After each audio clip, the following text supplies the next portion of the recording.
Okay. Okay, welcome to Pine Hollow Arboretum. It's June 3rd, 2017, and we're about to embark on a tour of what's inside the fence. Our tour guide is the founder and tree planter of Pine Hollow, Dr. John Abbuhl, right here. He's also the senior tour guide. So anyone else is junior to him. And I've been told that what is within the fence is very integral and important and special for Pine Hollow Arboretum. So we'll have John give us a little look-see. Behind the camera is Michael Czarnecki from Foothills Publishing, and I'm Alan Casline. I'm on the board here and an inquisitive tour of the Arboretum. Yes, the important thing about the Arboretum is that this is we're now working on our 52nd year of development. And I think that's rather unique. And we have an enormous variety of collection. We've planted over 3,700 items. They're not all alive, of course. Now, inside the fence, which has some of our oldest plantings, we have this waterfall exhibit, which has been put in over time. And just fading, and over there is the few blooms left on the golden chain tree. Which one is that now? That's the one with the golden hanging chains. Okay, yeah, let me see. Laburnum vasi. And they're a tree which is not used enough, because when they're at their peak, they're one of the more striking plants. We'll walk this way. There's a pond down here. We have 12 ponds on the property. All have been put in over the last years of our doing this. That pond down there is called the greenhouse pond because up here on what used to be a pit deck outside of the bedroom has been converted into a greenhouse. So from that vantage point, it's easy to see the pond. Okay. Make sure you talk loud, John. Pardon me? Talk loud. Okay. Back here is a couple rather dramatic rhododendrons. The red one, which is about near its end of blooming, is Rhododendron America. The white is Chinoides. The Chinoides blooms a little bit later, but they do overlap enough to make it interesting. Okay.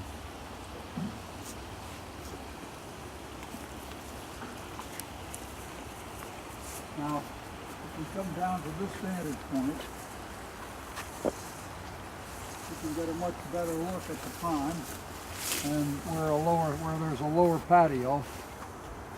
And across the pond, you can see some other rhododendrons and some dogwoods. The dogwoods you see in the middle is a hybridized Rudgorosa dogwood. I think it's Ruth Ellen. There is a trail around the pond. There are literally hundreds of items planted in that area. Now, if we look in this direction, I'm going to point out three evergreens. This weeping Alaskan yellow cedar. The next one over is the false cypress of the East Coast. And the next one over, the taller one, is the false cypress of the West Coast. That's Chamaecyparis lawsoniana, also known as Port Orford cedar. The East Coast one is Chamaecyparis thioides, which is known as Atlantic white cedar. Now, this little smaller Atlantic white cedar right here in front of us, that is a seedling from the one in back. And the only reason it's there is because of our philosophy of trees in a natural environment. What is a natural environment? A natural environment is an environment where the tree can reach its best growth proportions, but also, and most importantly, it can reproduce. If you can't reproduce, you're not in a natural environment. Oh. Anyway, the natural environment is created by leaving nature's detritus. In other words, when a tree falls, you don't clean it up. You let it lie there And the process of the tree decaying creates an environment within which other things reproduce. And that's why we refer to that in a forest as a nurse log. A nurse And log? That Chamaecyparis thioides, or Atlantic white cedar, is growing because it started on a 2-foot thick dead white pine that was left in that area. For instance, we have lots of reproducing rhododendrons that do the same thing. And most people won't have rhododendrons reproduce in their yards because they clean their yard up. So we're going to walk down this way now. What are the huge leaf things over there? Oh, like well, yes, those are Piticites, elephant ears. They, their leaves can get up to 4 and 5 feet across. That's why they're called elephant ears. In the spring, when they first come up, they have little white clustered blooms, and then later the blooms disappear and they get this huge leaf formation. This area geologically is the bottom of glacial Lake Albany, and it's solid clay for about 100 feet thick. There is no natural rock. If you find a rock, somebody brought it in. And so as a result, it's easy to build ponds, but you also have to have the kind of material which can stand this heavy wet clay. The small ridges go up 20 to 40 feet, and towards the top of these ridges the soil is more loamy and even can become sandy. We don't have any sand on this property, but when these ridges are high enough in this area, they're sandy. The pH of the soils on the ridges is more alkaline, and in the valleys it's more acid.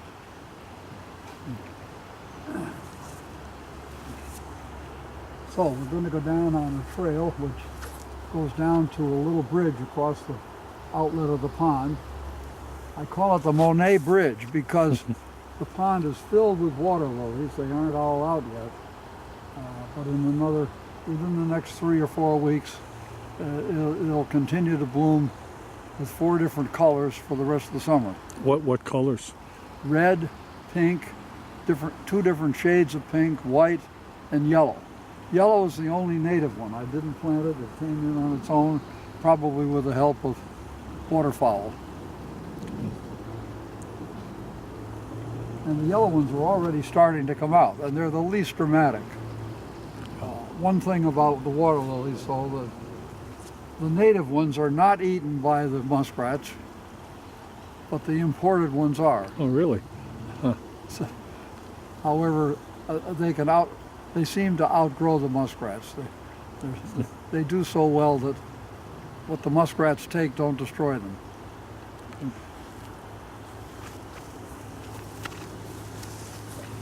Now, at this time of year, we have an extremely abundant supply of forget-me-nots. And the forget-me-nots, the main color is blue, but they come in shades of pink and white.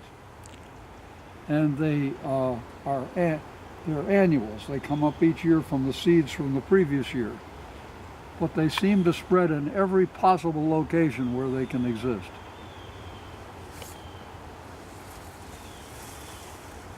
And they are native.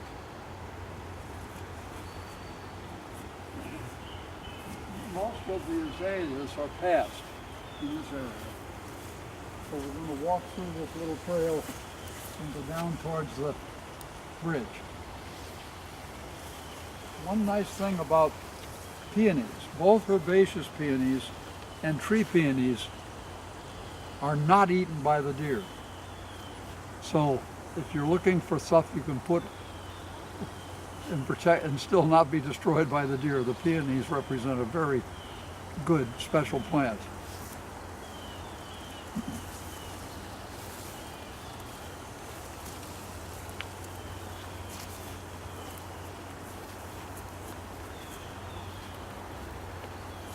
Now be careful as you walk down through here because clay is kind of wet and can be slippery. And you just push between these 2 azaleas and you'll be down to firm ground.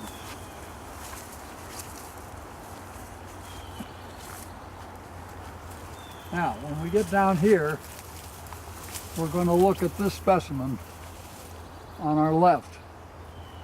That is Calocedrus decurrens. It's the only member of its species that grows in North America. It's native to the West Coast.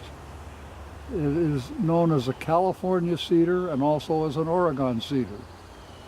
This is our fastest growing specimen. We have much older specimens and some younger ones. This is the fastest growing one. One that's much older is not quite as tall as that. This one's growing in a taller way.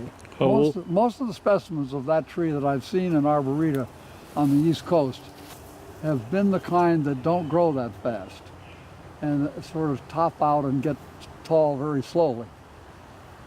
Why do you think this one's growing faster than normal? Well, it must have better genes. Or it may have exactly the right soil conditions, moisture and well drained, with just enough sun. Obviously they can do well in partial shade. I expect this tree to push up past the white pines. The farming of this land was abandoned after World War I. It sort of completely petered out between World War I and II. And what replaced the land when the farming stopped was a white pine forest, eastern white pine. So many of them are 100 feet tall and approaching 100 years old. And some of those where the farming didn't actually take place are even bigger than that and older. Now, white pines can live about 350 years, and most people never get to see a 300-year-old white pine. They are really the largest tree east of the Mississippi. And in a forest condition, they'll be head and shoulders above all the other trees.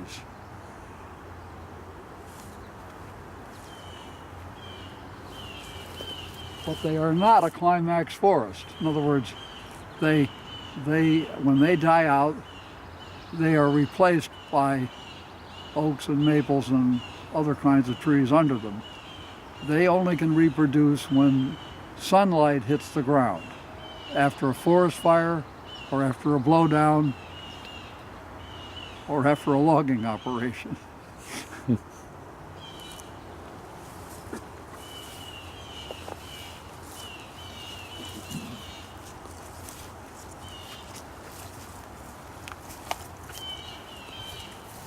Now over here we have another. This is our most impressive specimen of Tsuga caroliniana, or Carolina hemlock. The tall one. The main hemlock in the Northeast is the Canadian hemlock, So you mean the Tsuga tall one canadensis, right there, John? and that's that one right there. Now the difference is it grows slower, doesn't reach quite the large size, but it is a beautiful tree. Its needles, instead of being completely horizontal to the twig, grow out around the twig in a little spiky formation.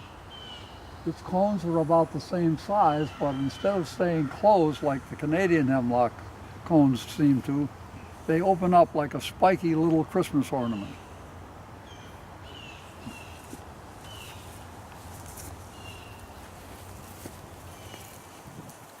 Now another thing that we can see in this area are these small little blue flowers. They're native. They've not been planted, they're wild geranium. And the deer don't seem to eat them.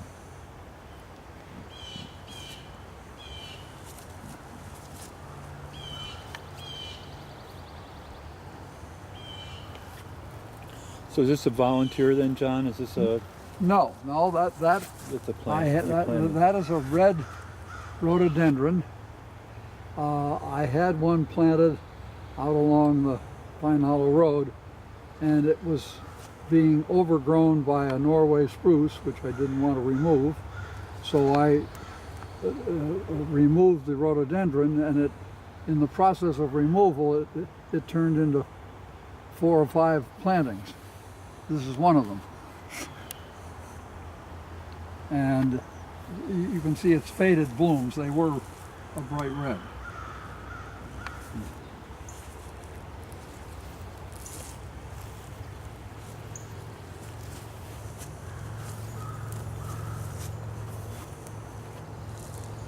And over here is the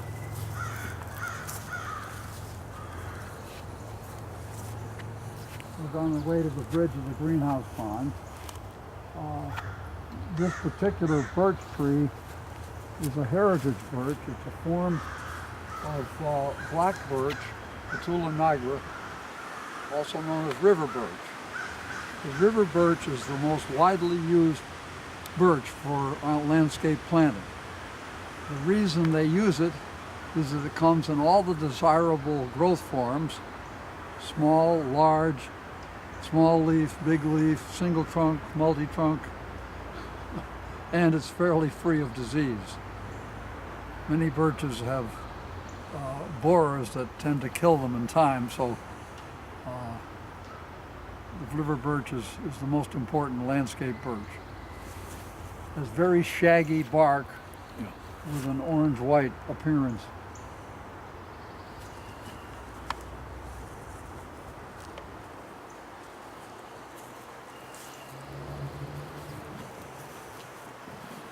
Now, here's an example of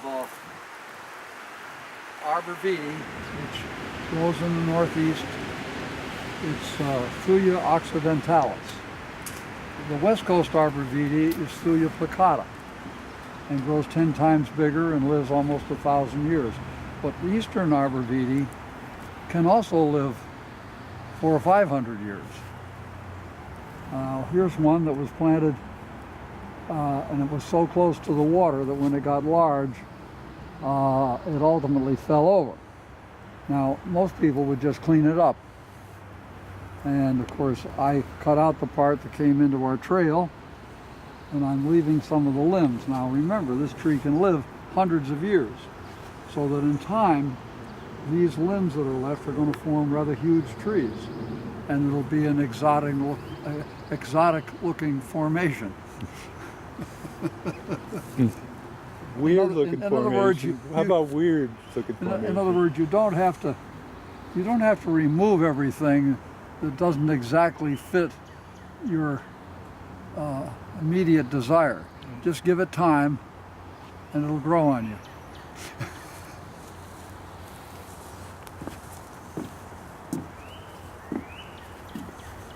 And that's basically what a virgin forest is. In other words, when you go into a virgin forest, you will find pretty exotic looking tree forms along with things that you also might recognize. It takes about 200 years of growth to really, undisturbed growth, uncleaned up growth, to produce the kind of environment which you can truly call a virgin forest. And the virgin forest not only is better for carbon sequestration, but it is also much better for all forms of wildlife. Only these conditions, which are slowly created over time, produce the environment for certain fungi and bacteria, and then all the food chain above it.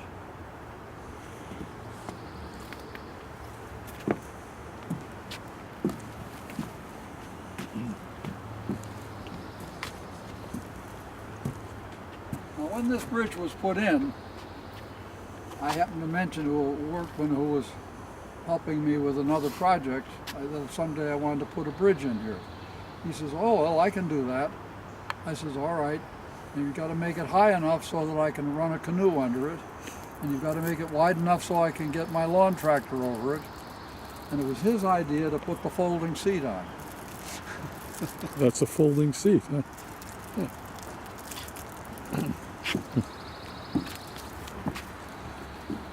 So now we're standing in the middle of the bridge, and you can see how much the lily pads have grown already this spring. And some of these larger ones are going to get to be almost 2 feet across. I only planted a few over there on the left. They were pink. This larger spread of them has produced some white and some of a different shade of pink. Over on the far corner point, I planted some red ones. And then the yellow ones, which are you can barely see, they're native, and they came in on their own. Now, this particular pond is not very deep. None of my ponds are very deep. They're dug in solid clay. You shouldn't try to walk across this pond, even though it's only 2 or 3 feet deep, because you would sink in the mud and get stuck. And wish you hadn't tried. The voice of experience. It sounds like you've tried it. No, I haven't tried it, but I have a perfect vision of what would happen.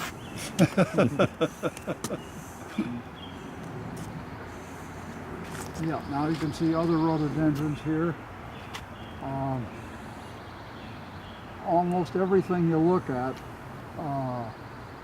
that small little tree to the right of the rhododendron is a Seven Suns tree, Heptacodium myconoides. It blooms in September with white blooms, and then the white blooms form red leaf forms, much like dogwood leaves are. You mean the one, the trunk, or the split trunk? Yeah, closest the split to us? trunk, right. Right up here. It's Yeah, the sun's on the and those red formations are actually prettier than the white blooms. Now over here you'll see a little yellow thing. Now that's unfortunately an invasive plant, that yellow iris down there. And you can see 2 of the blooms over there. You can see 2 up there.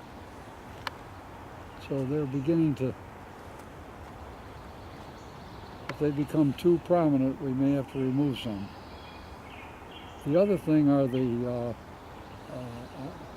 what you see developing are the arrow-shaped leaves, which were bought out of a sporting magazine. They were called duck potato, but they're a form of arum, and they grow in shallow water, and they produce pear-shaped pods filled with thumbnail-sized seeds, which provide good food for waterfowl. They do not have a flower bloom,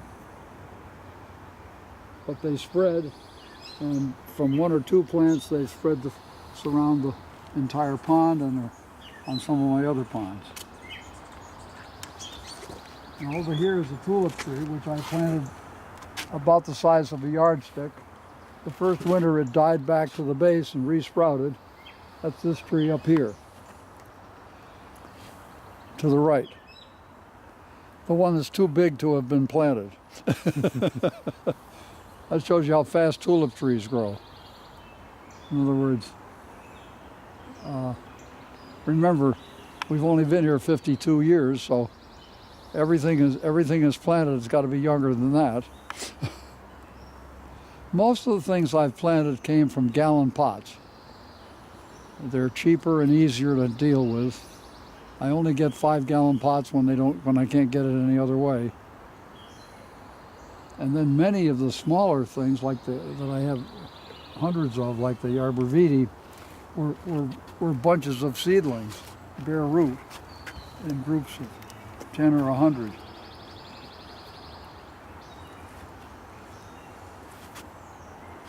Okay, now we can kind of walk down this way.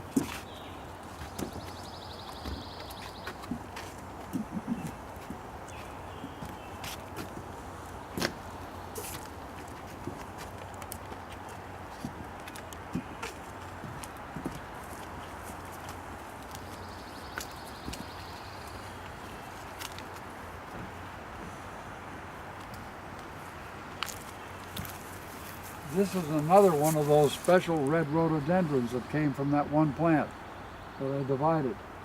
Now if you look over there in the sun is a small red leaf plant about 5 feet tall.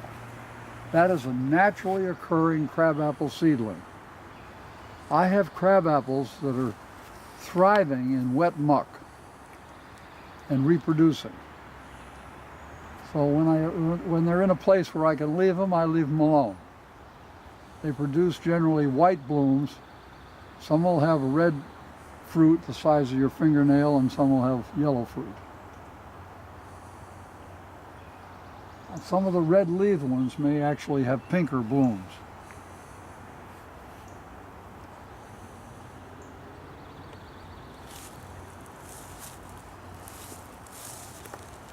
Now the fill out of this pond was distributed in this area. So you can see how much has been planted since the pond was built. When was the pond built? Well, I can't remember the exact date, but probably sometime in the 1980s.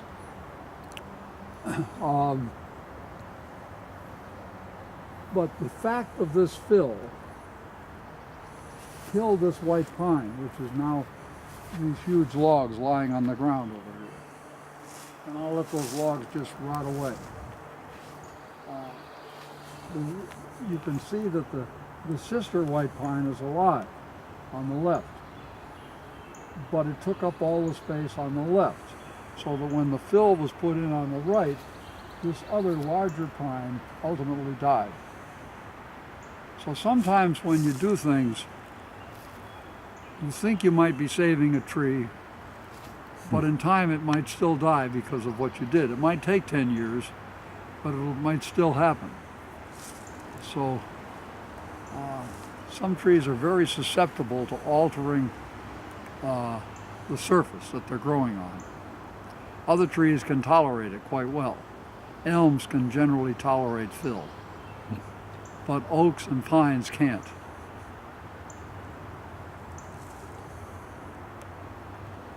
Now this particular arborvitae here, I brought from Maine.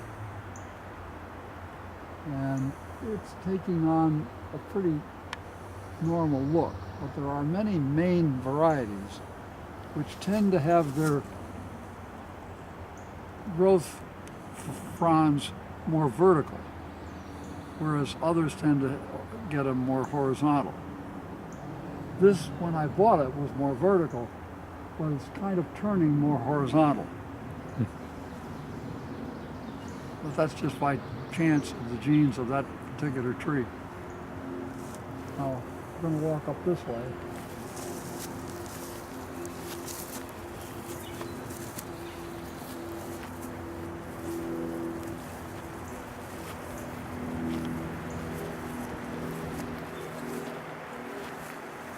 And this is an ornamental Japanese maple. It's called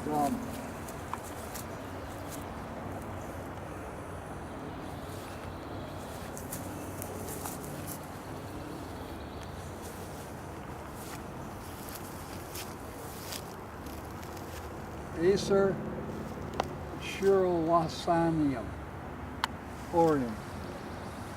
It's a golden full moon maple. These leaves are going to grow to be about 3 times as big as they are right now before they're finished their growth. And remember the other day I told you about a sassafras seedling? Here it is. It's inside that little screen right there. That's going to be your sassafras seedling. It's going to go all the way to the Susquehanna watershed in New York. Here we are. Michael Czarnecki's sassafras. It's now got your name on it. Wheeler, it's going to become a Wheeler Hill sassafras.